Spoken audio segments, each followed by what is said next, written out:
Hey everybody, this is G-Bags with Our City Radio. We're in 180 cities around the world. We play only local independent musicians in each one of these cities. And today I'm pleased to introduce these guys. This is The Cry from Portland, Oregon, and I found these guys through social media. They're local guys with original music. And frankly, I was drawn to these guys, but they immediately, when I saw them, they took me back to the revolution of the 60s and the British invasion. They had the look going on. They've got the Beatles, Jagger, Elvis Presley type attitude. They're young. They're very, very up and coming, successful right now. So all you guys, thanks for coming. Ray, Brian, and Joey, nice to be here, man. Thank you very much. Somebody has, after meeting you guys and listening to your tunes, and I've seen you in shows, and I dig what you're doing, and that's why you're sitting here. Somebody comes up and says, "Hey, Glenn, tell me about The Cry, man. What do these guys got going on?" How would you answer for me? Hey, The Cry is... Well, The Cry's a rock and roll band, in the truest sense of the word. You know, there's no fingernail polish and baloney. It's the real deal. Dolls. You know, it's two guitars, it's a bass, it's a drum set. It's as many people as we can get singing as possible. It's harmonies, it's heart, it's soul, it's passion, it's true. You know, it's a very, what me and Brian do is pure as snow. We're doing our thing. We're doing our thing. Just like anybody else. Just like anyone else. You know, some people live their lives and they want to be blacksmiths, and other people want to be teachers and doctors and presidents. We want to play great rock and roll. That's all I want to do. Yeah. Very sweet. So you guys are in a little bit of transition, right? Yeah. That's pretty typical in rock and roll if you look at all the bands. So why don't you update us on what's going on? I know you've come in as the new drummer, right on? Yes. So did you audition the hell out of him, or just... Yeah, he's a little drummer boy. He did really good. The guy with no age? No age. Well, that's the thing about it, about rock and roll. You know, one of the beautiful things, it doesn't matter how old you are. If you make good songs and you're solid at what you do, you could be 50 years old or you could be 16. Right. Writing your first song, it doesn't matter. It's all about the song. And this kid serves the song. You've been out there a while, brother? Yes. Done it for a while? Yeah. Are you teaching these guys something with your veteranship, or are they... Huh? Yeah, we'll see. They got it down already. The obstacles right now, as you guys know, I'm a bit older. I came from the 70s, back in the mega day of the decadence, and the 80s and whatnot.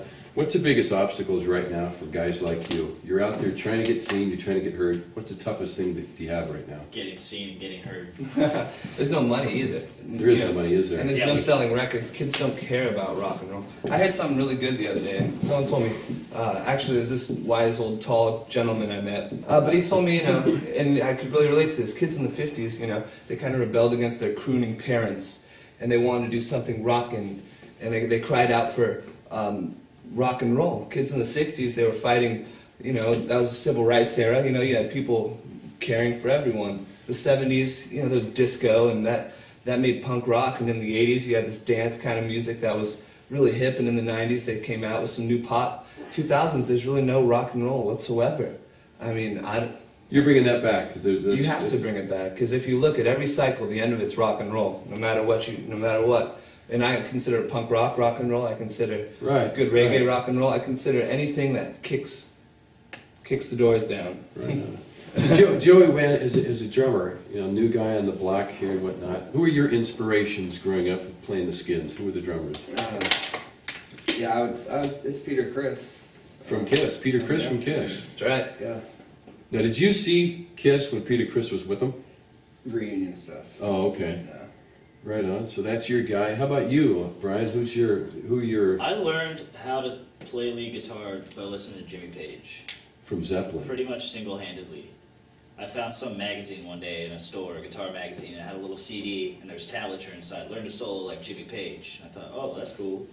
Thousands and thousands of hours. That's one thing, too, what a lot of people don't understand is when these guys are getting to this level and they're really starting to get their career going, there is so much time spent behind the scenes practicing, is there not? Oh, yeah. How much time do you guys put in a week practicing, do you think?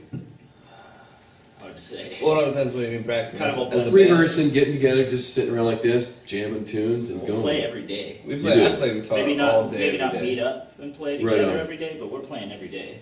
I wake up with a guitar. I fall asleep with a guitar. Yeah. I pace with a guitar. I pretty much. You got the shakes like a guitarist? Yeah, you know. Who were the influential bands to you guys? I mean, name some of the ones. For me, the influential bands was the first band I really got way into was Kiss. That was my band. Then I got into the Ramones pretty heavily. I mean, there wasn't a band that I listened to besides the Ramones probably 4 years of my life. Well, I mean, I listened to all the other bands, but I put them second best to the Ramones. I had all the action figures. Right. I'd play with them. I'd be Joy Ramone doll, just like I did with my Kiss dolls, just like I did with my sister's. Still got the Barbies. Kiss dolls? They're probably worth some money now. No, I destroyed it, man. When I was a kid, I forgot. You rock too hard. You rock too hard. You break the stage every time. So for the Cry so far, I mean, how long you guys been together? I know you're in transition together. When did you first put the Cry together? About winter of 2010, like February 2010. And Yeah. you've had some good feedback, good response. I mean, you're going on a Yeah. national tour. And so if someone were to come up to me after meeting you guys saying, hey, Glenn, man, describe the Cry's music to me, how would I answer the question? How would you? I'd say it's a combination of straightforward classic rock and roll with a little bit of British invasion twist with a little bit of funk to it. How's that? Funk. Funk. Funk. See, I've got a different version of funk than you young people do. I bet. Is your music great and danceable? Do you get the crowds going when you play? Do they get up and tear it up? We Oh, yeah. can, yeah. Oh yeah. That's my favorite thing about playing music. Really, is seeing people dance. I mean, I don't care. I just like to see bodies moving and doing their thing and shaking and twisting and smiling and laughing and just carrying on. That's what I like to see in a rock and roll band. I like to go to a rock and roll show and have it be an experience. I'm a part of it. It makes it a better show. If everyone's moving, you can feed off that energy. It makes you work harder. If no one's moving, you're just standing there awkwardly, like, what am I doing wrong? How can I get these cats moving?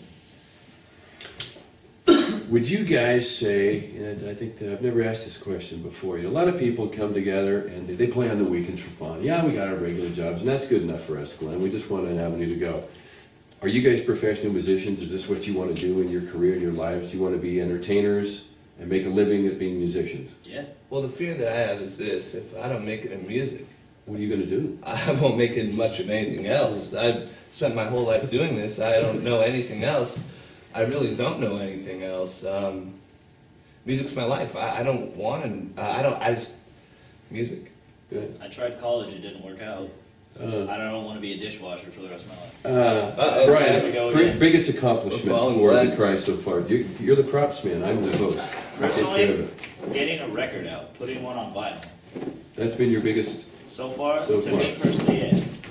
Because Absolutely. it's not just a digital thing on a CD that you're showing to your friends anymore. You're on wax. That's like, it Right. feels more permanent. Right. Totally does. Nothing's better than getting a shipment of records. And we got a shipment of records from Japan in about a week ago. Less than that, probably like 4 days ago. Nothing's better than that. Me and Brian I think sat there's a in the basement. resurgence coming. There's a Oh, lot yeah. of people. You got aficionados for vinyl that are saying, we're fed up with all this pressed and compressed stuff. We're going Digital- back to turntable. Digital sales are going down. Records are Yeah. either staying where they're at or going up a little bit. The way I see it is this. Kids, I mean, with digital downloads, it's so disposable. You get a new computer, you don't keep that. With a Right. record, you open up the It's something record, physical. you look at See, the this is sleeve, good you look stuff. in the back, you put the record on, you look at the You hear lyrics, that- you're reading You hear it. that crackle when the needle hits. It's just. There's a very romantic thing about it. That's the audio file right there. You know it's good when you can hear the needle going around and hear the tightest little cymbals and the high leads. What's your biggest goal right now as a band? To take over the world. You're a confident one, aren't you? You You have got to it be. going on, don't you? No. Is there anybody you're afraid to get on stage with and jam with? You could open up for anybody? Yeah. Well, Slaving is slaving. let's chat about our city radio a little bit. Now that we've met a couple times and chatted, and the concept and what we're trying to do all around the world, and we're not just about bands. What our city radio basically is, we're in 180 cities around the world. We have 10 stations in each city. We have Americana rock, metal, country, blues, urban, dance, comedy, sports, and news. So in each city, we only play the local musicians with original music. So think about this. You can be living in Portland, Oregon. You want to listen to blues in Manchester, England? Go to ourcityradio.com, Manchester, and go. So the choices and the opportunity here for these bands to be heard all over the world has never been done before on the internet. And we're the very first organization that's doing it. Locals only with original music. What do you guys think of the concept? Locals only, brah. Only, brah. Locals only. Yeah, it's okay. Locals only. No, I like it. I like the thought of anyone giving back to rock and roll and any other type of music. It's such a hard you know, it's a hard time these days for people who want to play music. No one's doing it, and no one seems to care about doing it. Kids in my generation are, if they think about music, they're gonna go, you know what? I'm gonna become a DJ. You know, it's big business right now. Don't worry about it. You know, it's the DJ. Get real. You know, play a guitar, write your own record, then spin it.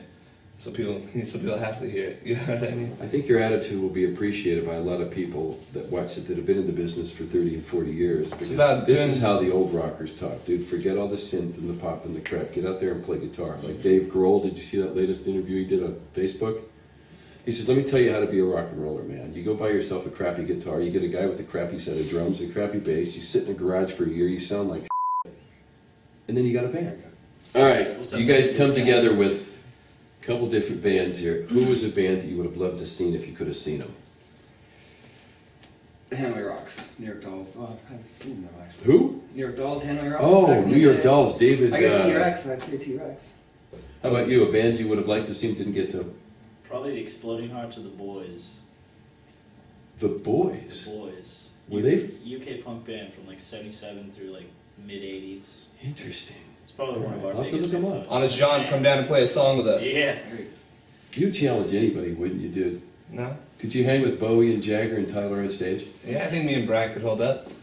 How can people get a hold of you? Tell these guys websites, sites, Facebook sites, links. How do they get a hold of you guys? CryPDX.com. Or just Google the CryPDX. Your generation, you guys in your ages right now, what's the biggest problem out there for people your age with regard to music? Too many choices? Too much crappy No, music? Music's too disposable now. It's Too easy to get, you mean? Or just... They don't care. You can download anything you want for free, and nothing matters. it doesn't matter to them. Nothing matters to these kids. Isn't that frustrating to be a And musician, it's not just music, it's everything. Our generation is, you know, I don't want to have kids. If life's going to continue going in the downward spiral that it is, I don't want to have kids. I don't want my kids living in this. You know, America used to be such a beautiful thing. 50s, 60s, 70s, the culture was strong, and it was just a beautiful thing. Nowadays, not so much, man. It's just, I don't know. And music's done the same thing. There needs to be a great resurgence of rock and roll and culture and just all the good stuff. Okay, veteran rockers, imagine 20 years in the future. You're killing it. Everything's going great. You've got legions of fans. Some pearls of wisdom from someone just starting out. Let's hear it now. You're young old men. You're true to your school. Elaborate. Do it. I mean, Do you? do you, whatever that is. I mean, rock and roll needs to have more integrity, though. All music needs to have more integrity, and there needs to have more youthful energy. It's so polished and it's so this and that. Just Do your thing and don't let anybody tell you otherwise, because people are always going to talk shit. They're always going to find something to hate on about what you're doing, or what they think you're doing, or where they think you came from. Tell me some shows. What's going on? You got some gigs So, coming up next time. What's going on? the 14th, the 15th, and the 16th of Will be our record releases on March? March. 14th of March in Seattle. Record First release. record release show for the second record, Dangerous Game. Saturday, March 15th is the 45th anniversary of Music Millennium. We'll be doing an in-store that day. Right on. About Excellent. midday. Excellent. And then Sunday, March 16th at Valentine's downtown. Folks, this is The Cry from Portland, Oregon. Local, independent, original rock and roll music being played the way it should be played. You're going to love these guys. Coming out with a bunch of new stuff soon. We're The Cry, and you're listening to Our City Radio. Make sure to check us out on the rock station. Dude, that was like really good. Was it? Crazy. That's a one take.